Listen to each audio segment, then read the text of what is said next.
Alright, so today what I'm going to talk about is an issue that has come up since we started homesteading here and been starting our silvopasture, which is the process, well, it can be one of two processes.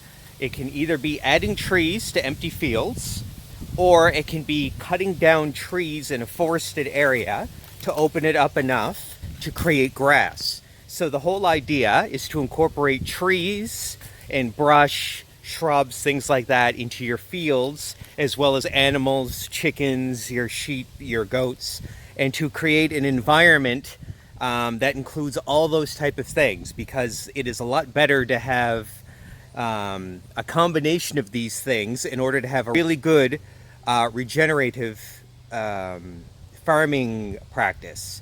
You need to incorporate your trees. You can't just have flat grassland or till up your farms. You need to have a little bit of everything, and the idea is to rotate your pastures, to never let anything go down to nothing, to give everything time to heal.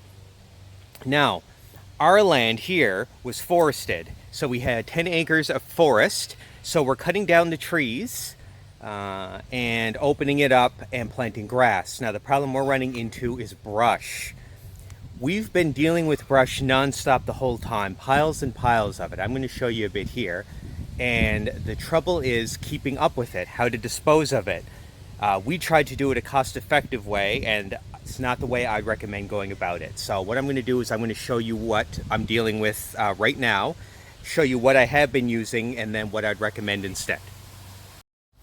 So this area was once a forest. This is an example of what we've done regarding clearing it out, but keeping trees, but yet laying the foundation for the grass to come through. What you need is you need to cut down enough trees that the grass can receive sunlight. You don't want shade. Now, we have shade here because this is the area for our goats, so we do want spots of shade. But now, what we're left with, this is a pile of brush here. We're currently at the end of the season. This is fall. This is after we've already burned all the brush that we had already. This is a whole other set.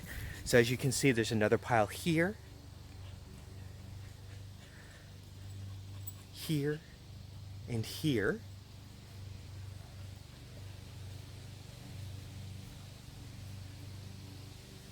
And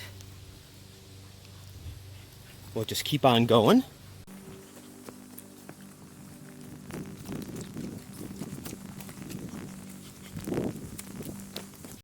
The reason that the brush is all around this area is because we burn it. So when I was talking about a cost-effective way to deal with the brush, the idea was to burn it. Now, there are limits to the size of fires you can have in this area.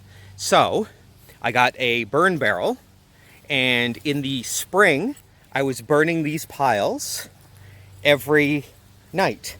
Now, over the summer it got too hot, so this is what's collected over the summer months. And then there's this pile here, as well as unpiled brush all around. So that's just from about a month of not burning, and that was because it was just far too hot. So tried the cost-effective way of burning. So what had ended up happening is we'd burn for 2 or 3 hours a night and maybe only burn one of those piles that were there. Meanwhile, we're still cutting trees, and one tree cutting session would probably equal 2 of the piles you saw. So we're always getting behind with the burning. Now, the alternative to burning is wood chipping, which is the direction I'd recommend, but not the way I went about it, and I'll show you why. Alright, so I mentioned a wood chipper. This is the wood chipper I went with. Yeah, I know, it's underpowered. This is a 15 amp Sunjo. The idea was to burn anything large and to chip all the small branches. There are pros and cons to both options. When it comes to burning, you get ash. Ash is great for your farming. It's good for nutrients and things like that. And of course, chipping, you get your sawdust and bedding. You can get bedding for animals, you can use it for walking paths, you can use it for anything. I really think that chipping is the way to go. But you have to spend the money in a good chipper. Once again, I tried to go a cheaper route here. We're talking about homesteading. Obviously, a farm is going to use a decent sized chipper. This one can do very, very small twigs. So the problem with that is whenever you're cutting wood, you have to go through each piece, try to find pieces small enough. You have to stuff them in, whether or not they actually fit. Some do, some don't. It's very small. One thing I will say, if it fits in that hole, this thing will chip it. It is really, really good if you actually do have very, very low needs for big branches. Other than that, this was a couple $100. Spend $1,000 and get a real chipper, one that can do real branches. If you're homesteading, it'll pay for itself. It's not going to cost you a cent if you normally buy sawdust and chips anyway, wood chips for your animals, for their beds, for any other reason. You'll spend all that money anyway in packaged wood chips. You might as well just make them yourself. It's also a way to get rid of your brush. And once again, that's the biggest issue. So that's my recommendation. Spend a little bit more money. This is a wonderful chipper if you're just doing twigs around your yard. If you're not cutting down trees, this would probably do fine. This is just a cleanup style chipper, and it's really good at it. But the time it takes to organize, nobody has that kind of time on a homestead.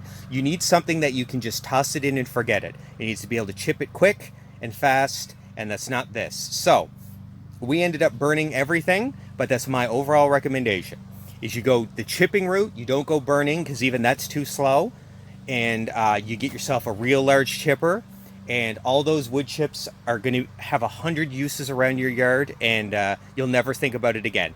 That's what I'm going to end up doing, and that's what I recommend. Anyway, thanks a lot for watching.